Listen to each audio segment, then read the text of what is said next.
দর্শক আসসালামু আলাইকুম, স্বাগত জানাচ্ছি আমার কথা শুনবার জন্য।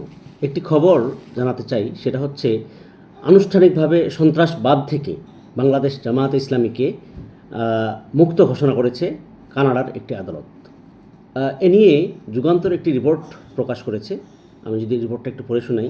জামায়াতে ইসলামী কোনো সন্ত্রাসী সংগঠন নয় এবং তারা কোনো সন্ত্রাসী কর্মকাণ্ডের সঙ্গে জড়িত নয় বলে জানিয়েছে কানাডার Immigration and Refugee Board IRB.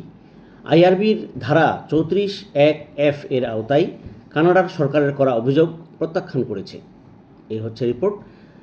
রিপোর্টে আরও বলা হয়েছে, এই সিদ্ধান্তটি আসে 2 বছর ধরে চলা আইনি লড়াইয়ের পর, যা 2022 সালে কানাডার বর্ডার সার্ভিসেস এজেন্সি সিবিএসএ একটি প্রতিবেদনের পর শুরু হয়েছিল।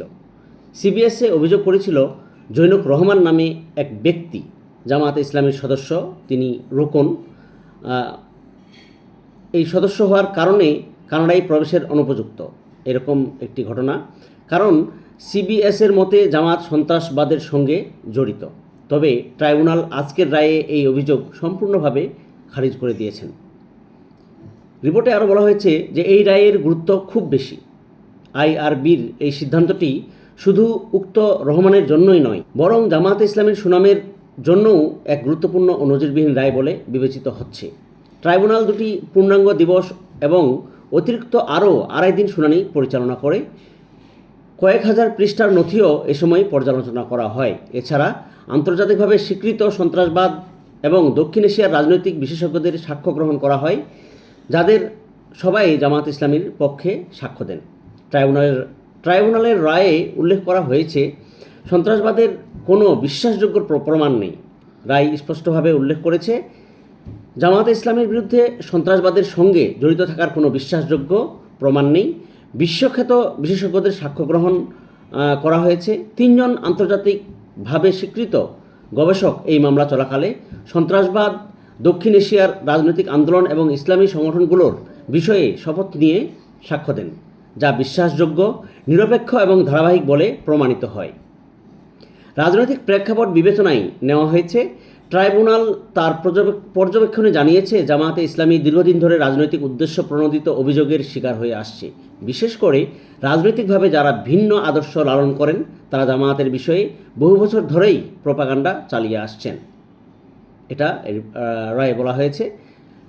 2024 সালের আগস্টে বাংলাদেশে অভ্যুত্থান পরবর্তী রাজনৈতিক প্রেক্ষাপট বিবেচনায় নিয়ে জামায়াতে ইসলামীর ইতিবাচক ভূমিকার প্রশংসা করা হয়েছে ওই রায়ে।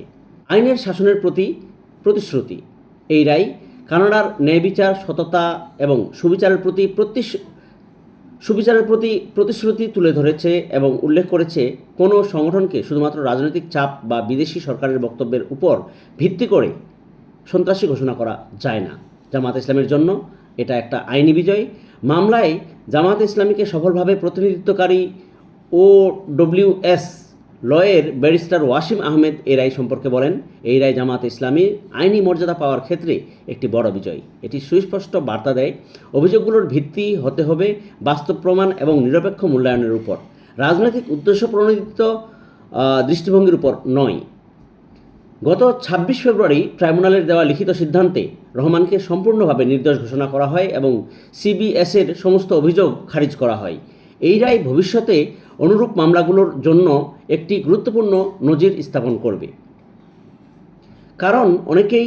কারণ অনেক সময়ই দেখা যায় রাজনৈতিক ও ধর্মীয় সংগঠনগুলোর বিরুদ্ধে সন্ত্রাসবাদের মিথ্যা অভিযোগ এনে তাদের হেনস্থা করা হয়েছে। দর্শক, জামায়াত ইসলামের পক্ষে এই রায়টি হওয়ার কারণে জামায়াত ইসলামের ভাবমূর্তি আরও উজ্জ্বল হলো এবং জামায়াত ইসলামী আন্তর্জাতিকভাবে তাদের ব্যাপারে যে নেগেটিভ প্রচারণা ছিল, সেটা থেকেও আমরা মনে করি একটা পজিটিভ ভাইব পাবে বলে এটা আমরা মনে করি। এখন এ পর্যন্তই। আল্লাহ হাফেজ। আসসালামু আলাইকুম।